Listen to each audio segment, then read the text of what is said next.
Roberto, eu gostaria que o senhor comentasse um pouco com a gente como está o cenário do transplante atualmente no Brasil. Bom, o Brasil é um país que tem um programa de transplantes bem robusto e bem ativo. O Brasil tem o segundo maior programa de transplantes no mundo em transplantes renais e em transplantes de fígado. Dito isso, não significa ainda que seja o suficiente.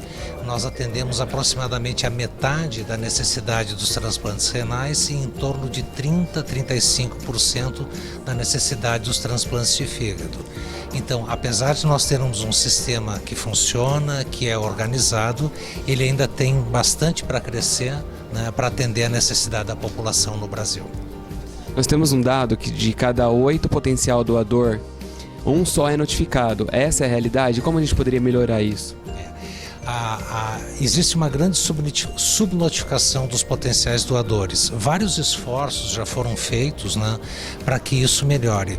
Por exemplo, identificada a morte encefálica, que é o que faz uma pessoa ser candidata à doação, a notificação é prevista em lei, a notificação é compulsória, né?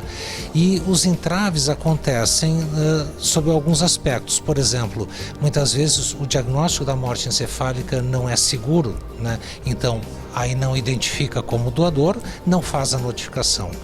Por outro lado, quando a morte encefálica é constatada, a notificação tem que ser feita e a partir daí o processo de doação se inicia.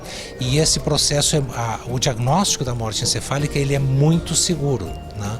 O que eu imagino que ocorre é que muitas vezes ou não é feito de forma segura e por isso não notifica, né?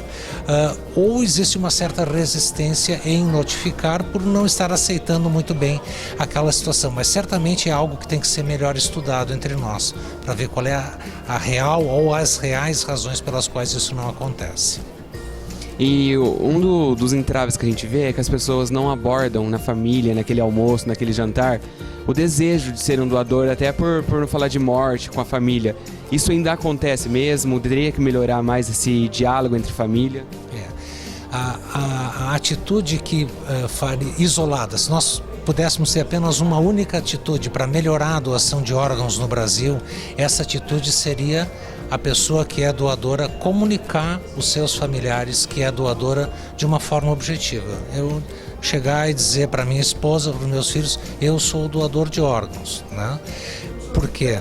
Porque quando uma pessoa faz isso e ela morre e se torna um potencial doador, as famílias respeitam, né, de uma maneira quase que absoluta a vontade daquela pessoa que morreu. Então, o que nós temos que fazer enquanto profissionais e a imprensa e todo mundo que está envolvido nesse processo é divulgar essa necessidade para que nas famílias isso seja abordado, né? Muitas vezes as famílias se reúnem em condições, né, vão conviver no fim de semana e o assunto não entra, mas deve existir algum momento em que isso é pertinente, né? E isso é que a gente tem que fazer. Para finalizar, o senhor acredita que o serviço do transplante de órgãos no Brasil teve um avanço nos últimos anos? Certamente, né?